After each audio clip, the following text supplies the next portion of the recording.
Assalamualaikum warahmatullahi wabarakatuh.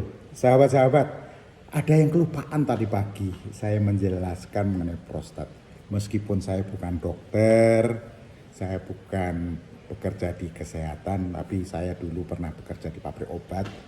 Jadi segini banyak sering baca, sering mempelajari, dan karena umur saya juga udah di atas 50, saya pelajari juga mengenai prostat.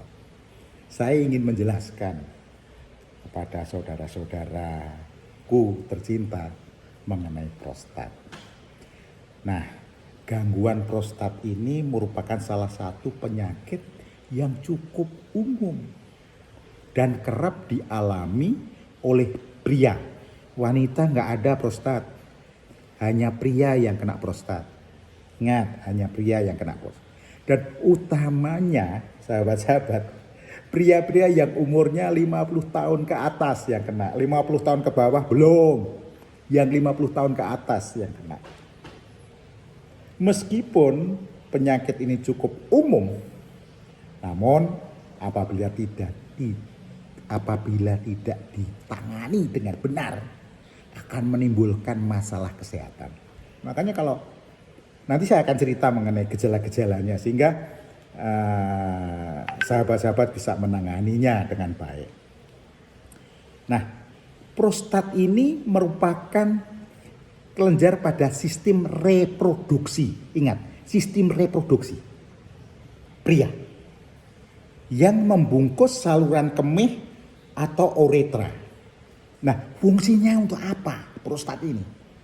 Fungsinya mengeluarkan cairan yang menyuburkan dan melindungi sperma. Nah, kalau ini ada gangguan, wahai saudara-saudara, kehidupan seksnya tidak nikmat. Oleh sebab itu, wahai saudara-saudaraku, seriuslah menangani masalah prostat ini. Nanti saya akan kasih tahu tanda-tandanya ya, supaya secara early detection, secara awal bisa dideteksi dan dicegahnya. Nah, secara anatomi, ukurannya prostat itu normalnya hanya sebesar kenari kecil sih. Dan akan membesar dengan bertambahnya usia kita. Namun, jika ukuran prostat terlalu besar, sahabat-sahabat akan mengalami gangguan. Juga dapat menimbulkan gangguan kesehatan. Tadi, kalau ada gangguan di prostat, spermanya terganggu, ya, kehidupan seksnya terganggu. Makanya concernlah dengan prostat. Nah, saya akan membagi prostat menjadi 3 hal.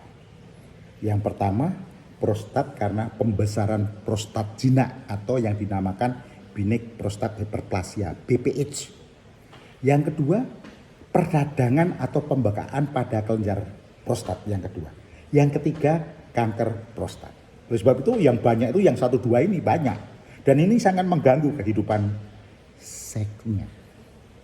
Nah, bagaimana mengenali kena prostat atau tidak di antara ketiga tadi? Pertama, susah buang air yang kecil. Nomor 1 apa? Susah buang air kecil. Nomor 2 apa? Kencingnya sakit. Nomor 3, aliran kencing urinnya lemah. Nggak panjang gitu loh, lemah. Bus gitu. Dan kadang-kadang tersendat-sendat atau anyang-anyangan kalau bahasa Jawa itu. Tersendat-sendat, ngecurut gitu lah. Nah, kadang-kadang yang sering itu rasa tidak tuntas usai buang air kecil. Begitu buang air rasanya masih ada yang gandolin gitu loh. Belum clear betul kencingnya gitu. Nah, sulit serta muncul sensasi nyeri atau perih saat buang air kecil. Pernah nggak Anda gitu? Sering buang air kecil, terutama pada malam hari itu sering buang air kecil. Aliran urinnya lemah. Air maninya berdarah kadang-kadang. Dan adanya infeksi saluran kemih. Nah, kalau Anda memahami tanda-tanda ini, kalau toh Anda istrinya Anda tanya suami, Pak, apakah ada tanda-tanda seperti ini? Om, ada tanda seperti ini. Segeralah melakukan pencegahan atau segeralah pergi ke dokter. Tapi seperti kemarin saran saya, minum ini loh kayak saya tiap hari jus tomat. Jus tomat ini bisa juga salah satu untuk mencegah pembekaan daripada prostat. Tapi ya rutin, yang banyak ya. Jus tomat, di jus jangan buahnya aja ya. Minum gini. Nikmat betul.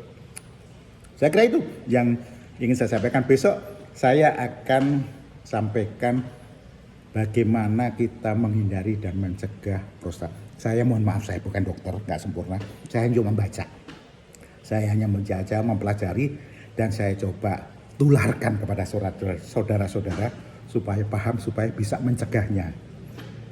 Yang penting niat saya baik, saya ikhtiar membaca, dan saya juga berdoa supaya saudara-saudara nggak kena prostat, supaya kehidupan seksnya nikmat.